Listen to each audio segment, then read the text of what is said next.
Breaking news! The Minecraft movie is out, and it has been for almost a month now. This is one of the most debated movies of the decade. Today we'll be talking about my personal opinion on the movie. Welcome to the Zabrude Archives, where some nerd talks about his favorite movies, books, shows, and games. I am Zabruda. We mustn't dilly, we mustn't dally. We have an enormous amount of things to do before the day is up. So let's get into it. Now, the first thing we should probably talk about is the plot. So the plot of this movie is very simple, and I found that that's one of the main complaints that people have about the movie. Well, although it does lack a bit of depth, I think it's fine. I feel like it didn't need too in-depth of a story in order to be decent. But basically, so a guy named Steve, who yearned for the mines as a child, decides to go back after finding his life unsatisfying. In there, he finds a mysterious cube and crystal, which he combines together and is transported to the overworld, where he has fun until he comes to the Nether. He is trapped in the Nether by the Piglin sorceress leader, Malgosia, and his dog/wolf, Dennis, escapes with the cube, hiding it under his waterbed. Quite a bit of time later, a guy named Garrett, who used to be a big gaming star back in the late 80s and early 90s, he buys a storage compartment that used to be owned by Steve because he heard it had a rare Atari Cosmos. Although it was not there and it was just the box, he did find a mysterious cube and crystal, which are the things that led Steve to the overworld. Meanwhile, a kid named Henry and his sister Natalie moved to a new town after their mom died. There, Henry meets Garrett and Dawn.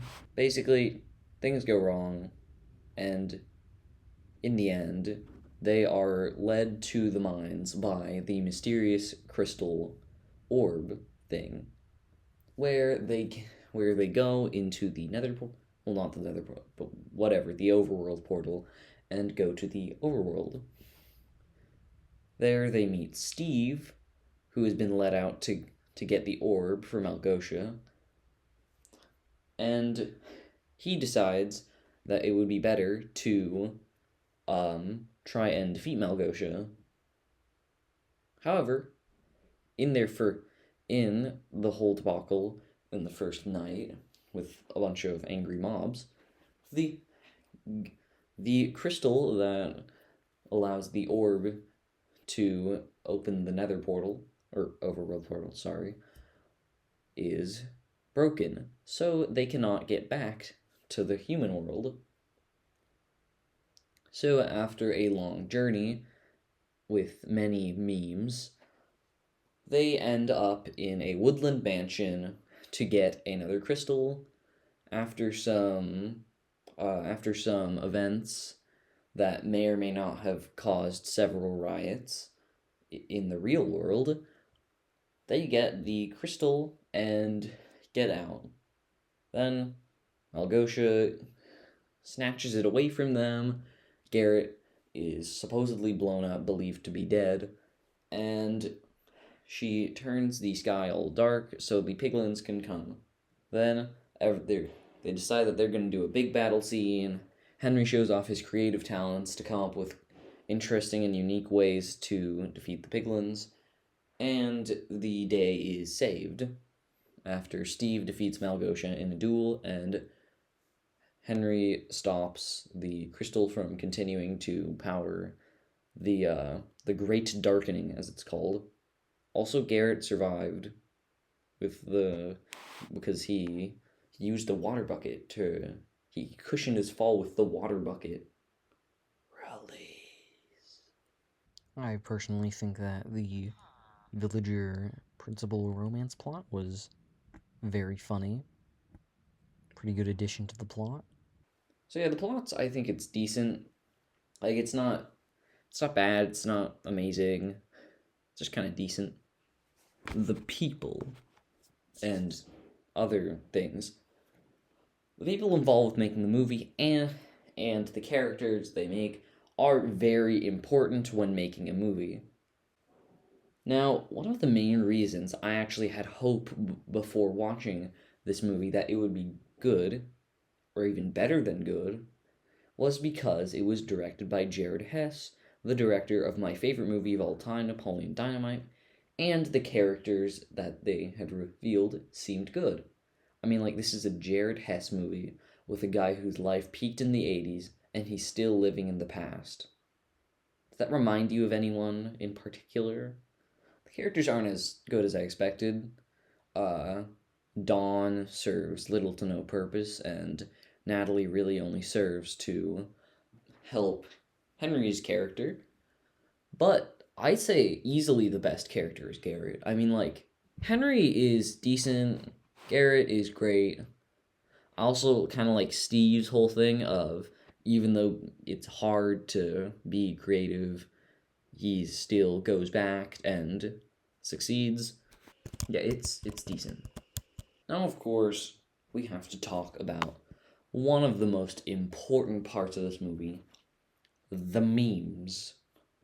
Because, kid you not, this has got to be the most memely movie ever created. I have a couple personal favorites. I've always really liked Flint and Steel. And also just by the goofiness of I'm gonna break our fall with this water bucket. Release. I also kind of like that one. Also, I'll be calling people out right now. I must say, please do not throw popcorn in the movie theaters. It and do other crazy stuff such as that.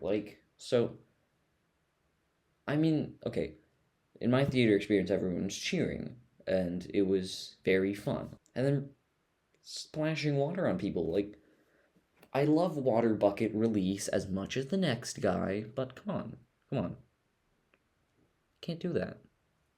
And also, and bring actual fireworks. You nincompoops. You guys realize how stupid that is, right? Come on, like, it's an explosive. You're basically bringing a bomb into a movie theater.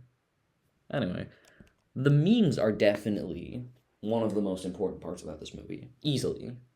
Like, this has got to be. Like I said before, it's got to be the memeliest movie of all time. But anyway, I've heard a lot of people say that they sort of carry the movie, and to an extent, that's true. But I think that they're a very big part of it, and I do not think the movie would be as good as I think it is if it were not memed on, and it would not be nearly as popular. Alright, now it's time for the complaining part of the video, the flaws. This is the part of the video where it might get slightly controversial. Dawn and Natalie, they really don't do much. And I've said this so much to about a lot of different movies. Like, if they added 15 minutes of character development moments, it would exponentially improve it, I must say. Also, I found that I was a bit disappointed in our villain Malgosia, as I was expecting a bit more, like, I thought she would have a better plot line, like, with why she hates creativity, and why she wants the Nether to be a place with no joy or creativity whatsoever. I was mildly disappointed by the Malgosia plot, and Nether's Got Talent was pretty funny, though. I did like that.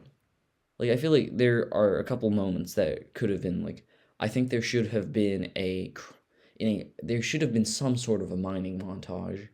I mean, like, it's half of the name, Minecraft. I mean, like, you could just call it craft. But other than that, those are really just my main problems with it. Now, time for my final thoughts on this movie. What do I think about this movie? I think, overall, this is a good movie. I would personally rate it around a 7 out of 10. However, I had easily the best theater experience of my life when I watched it for the first time. This is not a joke. It was honestly a beautiful moment, hearing everyone cheering at the right moments, applauding at I Am Steve, shouting water bucket release. It was beautiful. It was a beautiful moment because I felt like I had met my people, and I just hope that others can experience that too without the police being called on them. Once again, in terms of actual quality, this movie's probably like a 7 out of 10. But in terms of a good theater experience, if you have a good theater where everyone is cheering, but not, committing war crimes, it has to be a 10 out of 10. Thank you all for watching to the end, if you watched to the end. And I would like to ask you to subscribe. It would be quite lovely, as it would boost my ego. If you want to boost my ego, please subscribe. It's as simple as that. And also maybe leave a like and a comment. Why don't you comment what you thought about the movie? Make it as in-depth as you like. I don't care. This has been Zabruda on the Zabruda Archives. Thank you all for watching once more. And I am Steve.